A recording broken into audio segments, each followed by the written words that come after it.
Hello there, everybody. Welcome to week 8 already, our last APA Tuesday for English 95. I'm just going to go on ahead and jump into our materials for today. So we are looking at bias-free language. Well, what does that mean? What is bias-free language? What is language bias is really the first question we should ask, because bias-free language is going to be the opposite of language bias.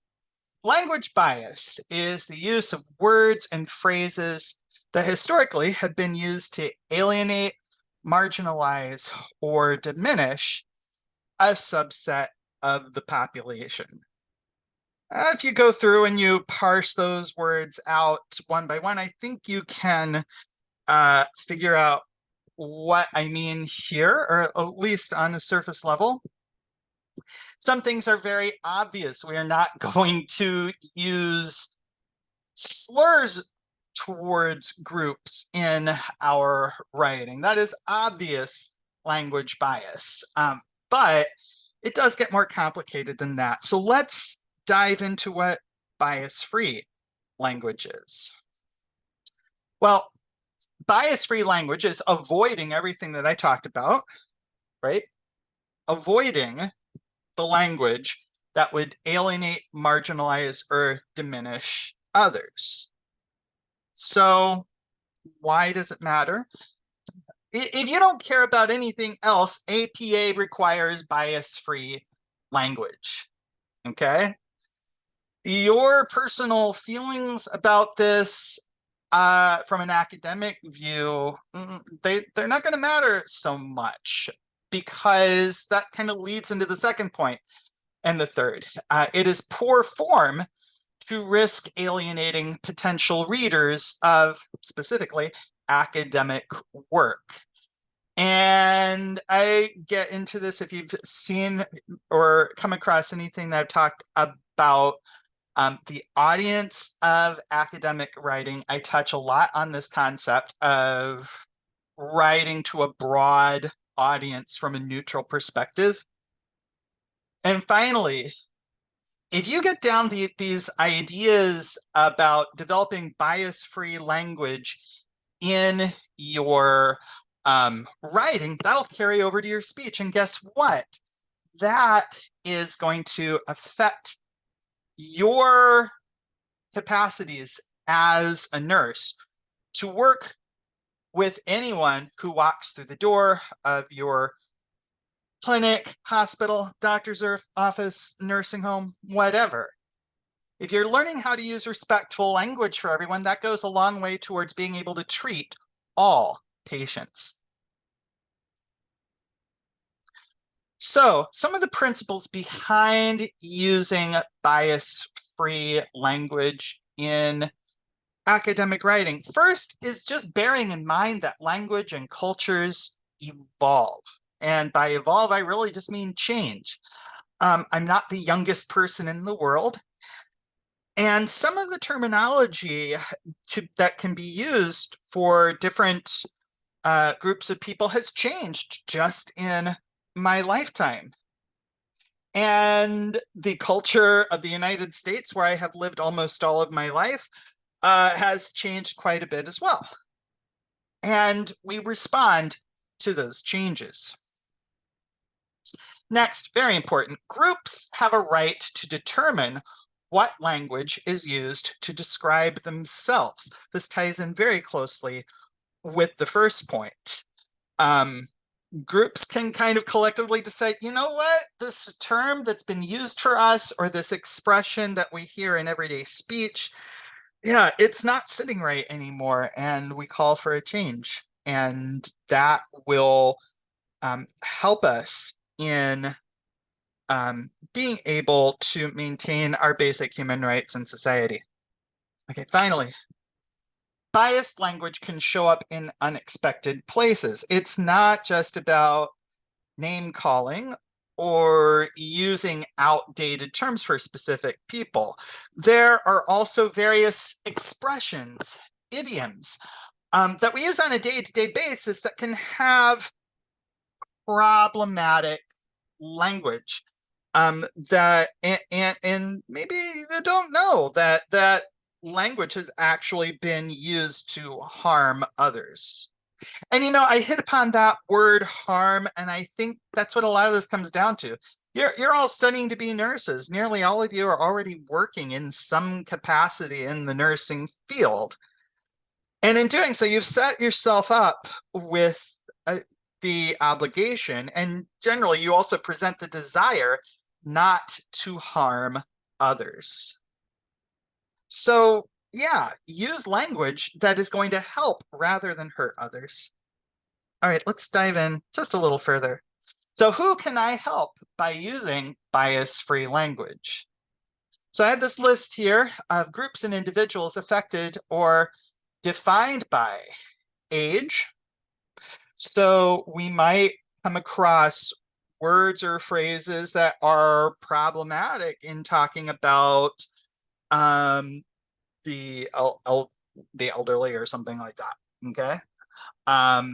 Senior citizen. See, that's even like a terminology that has evolved over my lifetime, right?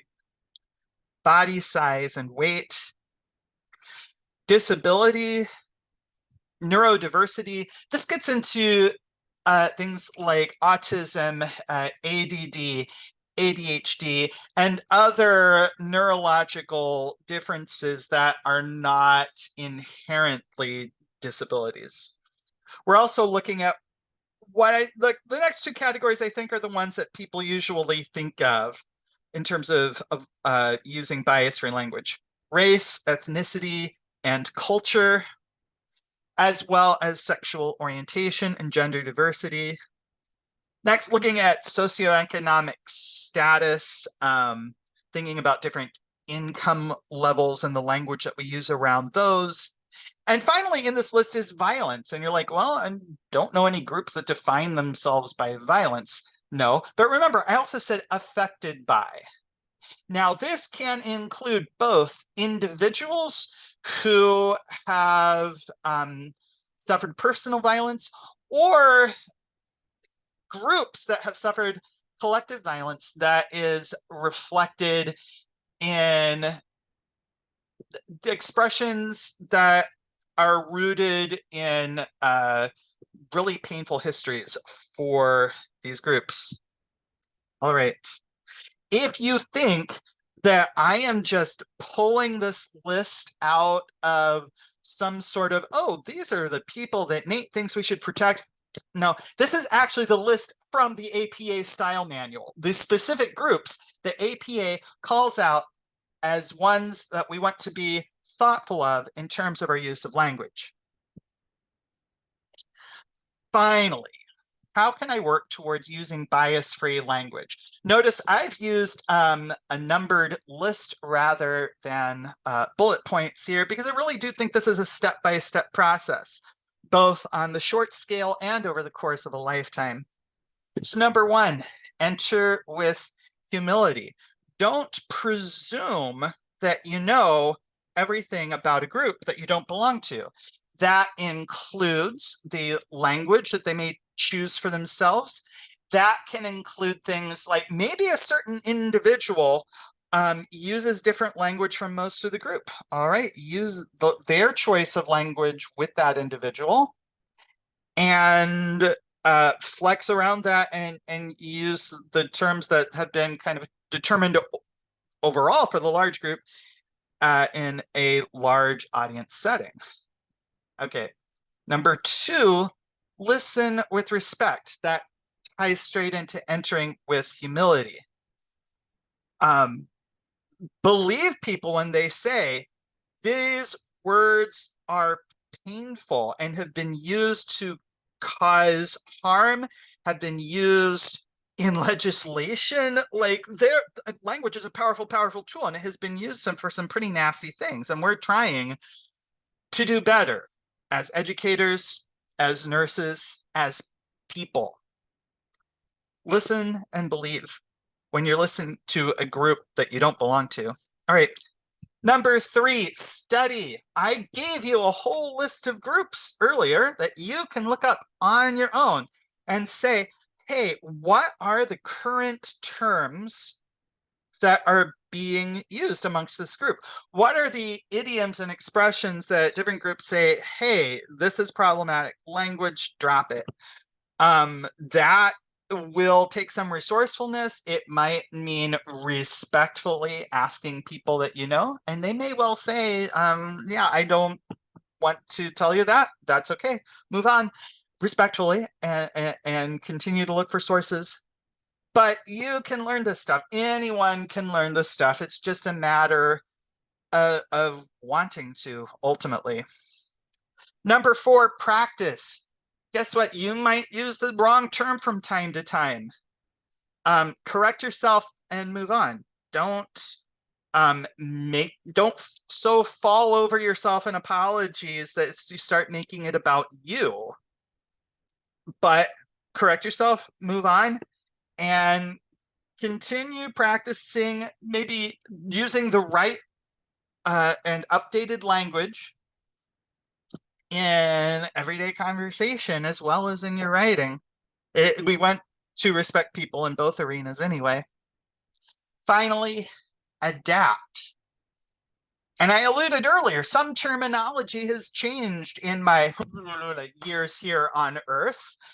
And I've had to adapt my language. Lots of people have adapted to the language because language and culture evolve, and they can evolve faster than you might expect. When new words come about, say, hey, I'm going to cycle back to the beginning and enter this with humility and say, hey, the language has changed. Let me listen with respect to what the new language is. Again, this is a lifelong process. So let's think back here. We want to talk about all people in respectful terms. In the nursing field, this should, I would hope, not be some grand revelation, but should be like part and parcel of the work that you do every day. But as I said, it can be tricky. It can be complicated. It's a matter of learning about groups that you don't belong to. It's a matter of keeping yourself updated over the course of time. But we're all living in this society together, and we need to learn how to live together, whether we want to or not. That's just how it is. All right, that's everything that I have for today. Tomorrow, I will be hitting you with your very last Writing Center Wednesday. I'll join you then. In the meantime, have a wonderful rest of your day. Bye-bye, everybody.